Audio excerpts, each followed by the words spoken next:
Miss Charlene is the other half to it. She is my knowledgeable mentor.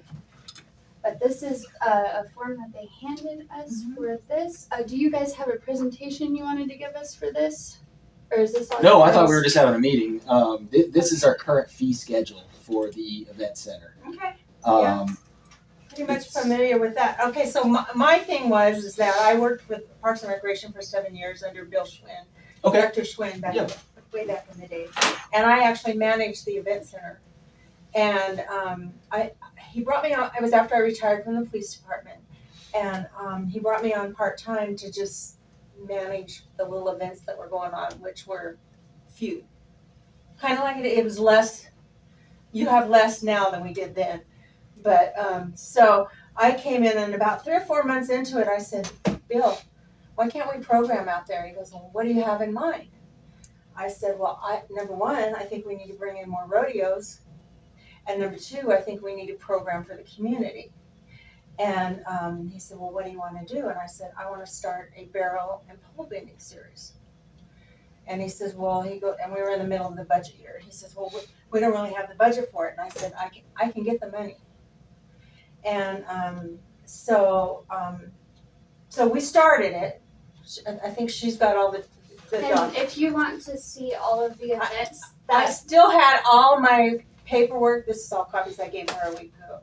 Because I worked from home a lot too, so I still had all of my stuff. But so I started programming and it went from like maybe 10 events a year to, we were booked every weekend. I brought in the high school rodeo finals. The high school rodeo was still here at that time in September. They were still here because we were their first rodeo of the season, and so we kind of kicked it off. So we made it real special. But when I brought them in and I met with them, and then I said, "Who's got your finals?" They said, "Taylor, Arizona." And I said, "Seriously?" I go, "Well, we're centrally located." So I went to Bill and I said, "Do I have permission to go after them?" He goes, "Go for it." So I convinced them to bring the finals to Payson. It was huge, huge. What kind of cost was that to the town? Because that's something we've run into with the high school. It's a significant cost. Well, okay, so I'm not sure what the exact costs were. We basically we provided the tractor and the tractor driver. Okay, because they could have brought their own, but we didn't want them using, Sure. So, and the porta-johns. And they brought in all their equipment and everything else. What did we charge? I think we charged for the tractor driver. I can't really remember. It was a long time ago. I can't really remember, but I got that same question from the town council. They said, how are we benefiting from this? And I said, okay, give me until next Thursday. Had the high school rodeo coming up, the finals. And I said, and I'll tell you how we benefit from it. So that weekend, when they started rolling in on Wednesday, I met every horse trailer that pulled in. I either met them when they pulled in, or I went around to each one of them and I handed them garbage bags, big black garbage bags. I said, don't throw anything away. Everything you have, put in these garbage bags, and we'll be by to pick it up. So each day they were there, I went around, picked up their garbage bags as they were full, ripped them open, photographed all the receipts, everywhere they had bought food. A lot of people were staying at hotels, and I just documented all of that. And then I took that to the council, and they were like, okay, we get it, So we did. The town did kind of sponsor it and bring it in. Does that include the stock and everything? No, they do all of that. See, that's why I'm seeking outside contractors for that portion of it, so the town would not be burdened with that portion of it. Can we just speak real quick about that? Yeah, so let's do it. Was it last year, 2 years ago? For high school? For high school? Well, we pursued the high school finals. Yep. Well, they got mad and left and went. Prescott offered them everything for free, so they went to Prescott. This was last year? They left probably. It was last year. We talked with You're trying to get them back. Named Julie. Yeah. Who reached out to us and asked. Oh, if they would Payson rather was be here. interested.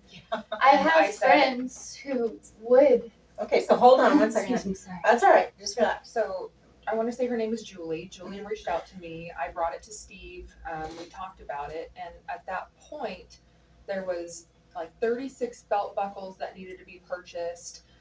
There was X amount of prize money that needed to be awarded. There was a prom court kind of situation where The we prom, needed, right. needed to provide a For the finals, facility. right. And a DJ. that was and easy. a DJ, and there was several deliverables where it was kind of like, oh my goodness, this is gonna be quite a bit of money, you know. So Yeah. at that point, we had a week to prepare a presentation to go out and basically bid on it.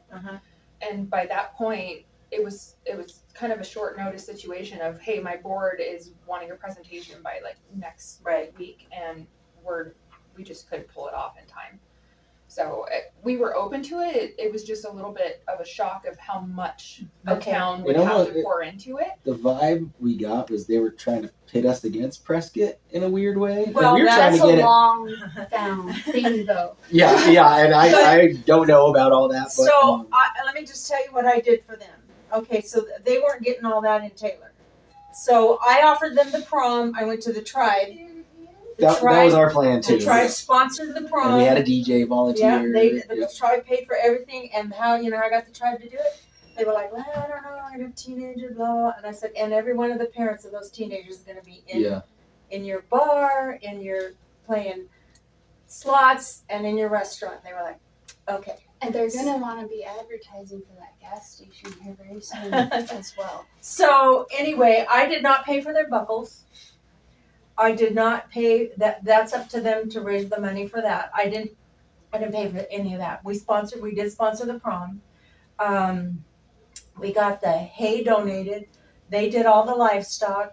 I don't know if I have all my documents on that still, but it is a negotiation thing. I think the only thing Prescott's giving them is the facility, which is. I was gonna say, if we could get maybe a little bit more information on what Prescott is providing these folks, that would probably benefit us greatly, because again, it was kind of like, well, we need this and this and this, and what can you do for us? And we were kind of like, well, they already got burned by us. That was a problem. Well, the problem was it was the fact that they just kept increasing the fees here, and they came to me. I said, I've been out of there for a long time. I said, I cannot do anything for you, and that's new directors and all that, and I said, you guys got to do what's best for you, but they didn't want to go to Prescott because we're centrally located. Absolutely, and Prescott is a huge traffic jam. So they wanted to be here, and so they're probably testing the water, but we gave them the facility. They brought their own stock. They paid for all of their own. So the stock is a big one for us, because that's $15,000 or. Yeah, I was gonna say, for the Something college rodeo, the cheapest I could find was, I think, just about $16,000. So it's and they were wanting you guys to pay for it. Belt paid for buckles. everything. Are you kidding me? No, You need me to negotiate for you. But and that's just it. So yeah, I guess in the rodeo world, we have a facility, we want it to be used, but at the same point, there's got to be some mutual. Absolutely. You know. yeah. And it felt like we're taking the brunt of all this, Yeah, that's why because see, I had Sure. This is 2005. These are They should be. these are all the events for even like 2006. So when I took it over, and here's 2005, here's 2007. So I had started highlighting them, but Charlene did so many events. I would have That is a lot. doing all This of is these. 2000. I would Right, remind 2009 was our peak year, and it was that's everything that we had. But really quick, let me just throw this out there. There was a coordinator out there for the facility, right? You were I over was the it. facility. I was over the facility. So that position no longer exists. Right. That's Well, why who's I'm- managing the facility now? So our team manages all the facilities, right? As Okay. far as events, that falls under me. Okay. I handle internal and external, and there's 70 plus on the calendar year, which add up. So Right. if we're talking every single weekend, every single weekday, You would absolutely have to Like, have a there's- coordinator that. Yeah. So here's what I started out part time, and and then I started programming. The first year, I ran a Wednesday night barrel and pole bending series. Started it. The first year, I think we maybe had 30 or 40 participants. They came in on Wednesday night, and we ran barrels and poles, and we did a 7D, which you probably don't understand that, but anyway. By the next year, I had 120 a night. Oh, wow. On a Wednesday nights. They were paying,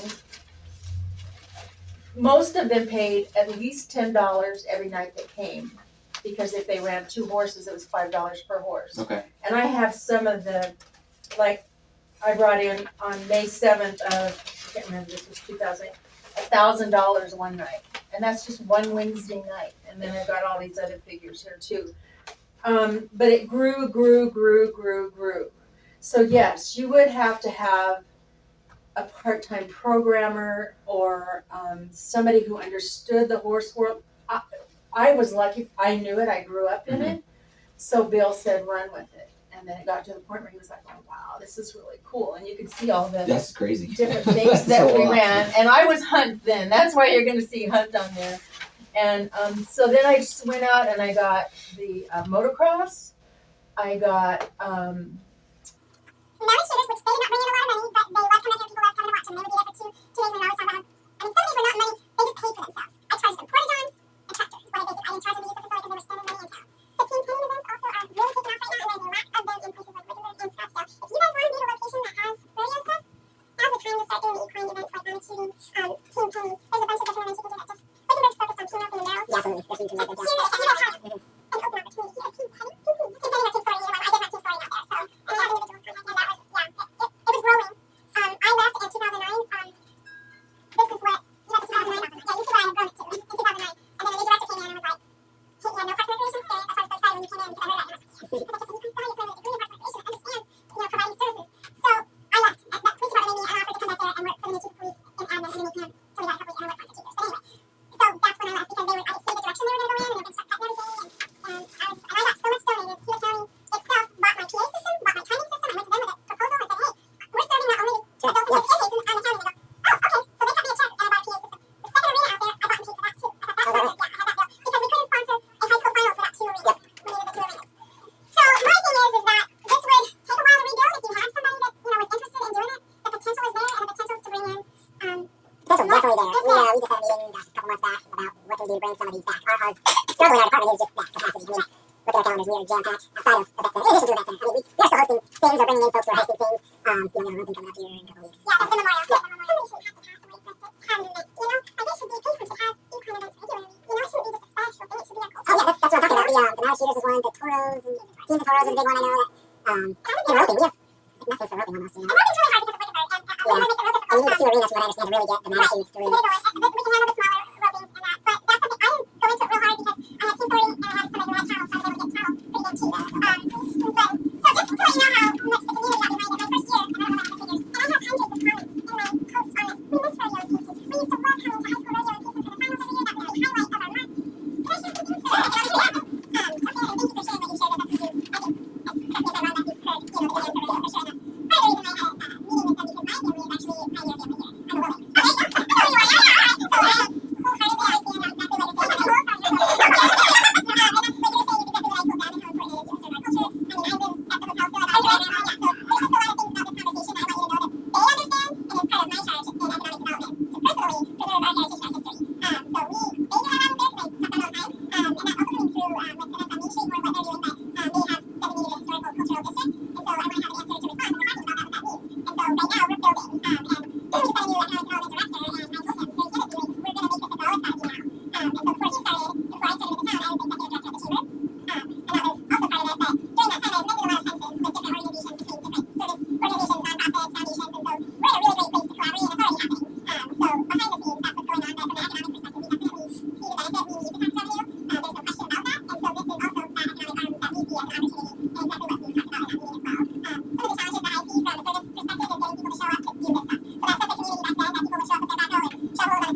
Right,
People that it's not like the way it used to be. Well, I feel like honestly, that's why. So thank you guys for dealing with my little outburst. I am a little neurospicy. I apologize. Real spicy. I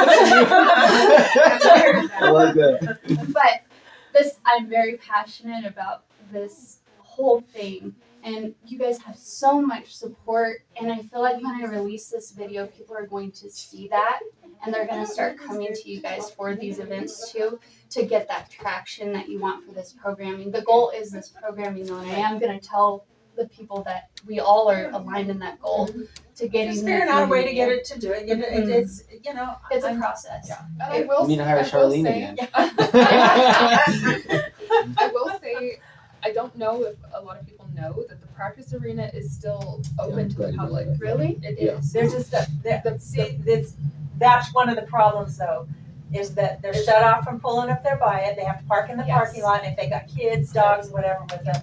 So that whole close off thing really made a lot of people unhappy. I know. And see, when I was running it, of course I was a horse person, I had my own horses out there too. There were evenings I would just open up the big arena and say, $5. $5, come and exercise your horses, and I turned the lights on. Made them happy because they I like felt that. like they were into. I mean, there's a lot you can do, and you're looking at more the bigger stuff. I looked at it because I had a great Parks and Recreation director who just said, go for it, and then I had a great team that worked with me out there. At that point, we did all the cleanup after every rodeo. We were always there. We had, Bill called them the red ants. They had red shirts on. We had the red garbage cans, and they kept the place immaculate all during every rodeo and picked everything up. And but I made it mandatory even with the high school rodeo, and then part of their contract was they had to pick up their horse food by the horse trailers and clean their. We didn't have the corrals back then, so. We're hoping to also kind of put in the portion of the cowboy culture that is clean up after yourself, pick up your trash. Yeah. I'm not your mama. Clean up after yourself. Cool. Anyways, I feel like this was a very productive conversation. Yeah, thanks for meeting with us. Thank you so much for clearing the air. As a matter of fact, I would love to actually get to know you a little bit better Sure. and maybe start funneling some of these people who are reaching out to me to you. Thank you so much. Because after I posted my video, I just conversational piece. I got so many people commenting and trying that I ended up going to this meeting and trying to conduct some of this it's good to put a face to who's in charge so I can actually get people say, hey, I don't know this. Ask this young lady, she knows. Definitely. Can I ask you a question? Have you guys been to council, talking to them specifically about this during public comment? I would never do that. I would go start here and then if I. Well, felt I like- say yeah, that because if you were to go up there and let them know that there's a demand for that, that's how you get your message to the council, who, Which that might be the next facet depending on how. I'm talking about another full-time event person at the event center. 'Cause Oh. that's what would make this happen, Yeah. right? Okay. And we're in the middle. Yeah. And I would be more than willing to go to that meeting and say something. I can actually make a PowerPoint presentation for You get it. 3 minutes. You can go Out Well, there. that's perfect. We Yeah. can these. I'd like. You can have it all. Just because they hear it And I from can us. ship you more stuff. No, this is helpful. When you guys as citizens are able to tell them that there's a need, and they're hearing it from us, trust me. They know what we're after, and they're supporting it too, and so that's why I think we could tell them, all day long that we would like to have it in the budget, but as a citizen coming from you, it's a very different message. And I have thousands of people viewing and hundreds of comments She and does. likes. So the need in the community is obviously there, and their constituents are also paying attention to it. So maybe that would be the next Well, step. and they'll listen, and they'll, people used to tell me that, and I'd be like, no, that's too terrifying, or they're not gonna listen. But as I've been in this job and as I worked in the I'm just chamber, a chain of command person. So. and I think that's awesome too, because it allows this process, when you go up there and speak to them and they come to us and say, have you heard about this? We're like, yep, we already met with them. Yeah, And yeah. we Thanks have for the facts. starting with us. Yeah. Like I started off the meeting, I don't like the facility sitting empty, especially on weekends. You know what I mean? Well, at some point, we want to get it covered, and we want to, and That would if be good. it's busy all the Really time, good. because that's where, Exactly what I that's, said. I if it's do have- busy, you can justify, because people right now, you go and say, well, you gotta get the pool done first. But you go and say, we want to cover, it, they're going, what, for the 10 events you have every year? No, Right. that we don't even go to, so, because and let me just add to this too, I also started letting FFA and 4-H use the facility. They had their meetings in the office there, and I let them do their horse stuff, and we gave it them for free. They didn't have events, but they had their meetings and all that. So, and then I'm also the one that brought the county fair into Payson, which has changed a lot over the years. FFA and 4-H is through the school, correct? FFA is, 4-H is not. Okay. I do have a question about that. Were the kids supposed to have access to the event center to walk like their pigs and practice showing their goats and stuff? They mainly do that over at the high school. The FFA does it at the high school. They do their showing and stuff there. Most of them do that at home. Right. But this was for them to have their meetings, and every once in a while they would bring a trainer in or a clinician Sure. that would come and say, well, Dr. Justice Yeah. would come and say, give them some tips on, answer questions to these kids, mostly girls. Girls are horse people, about how to take care of this problem with their horse, how to Yeah, recognize yeah, a that's bellyache, colicking, and all that. So I opened that up to them as I went along and saw, gosh, Bill was like, go ahead and go for it. And I was like, thank you. But I got lots of money from the community. I mean, a lot of money. A And- lot. I'm not gonna say it paid for itself. I can't remember going back in there, but there's one sheet, I think that one right there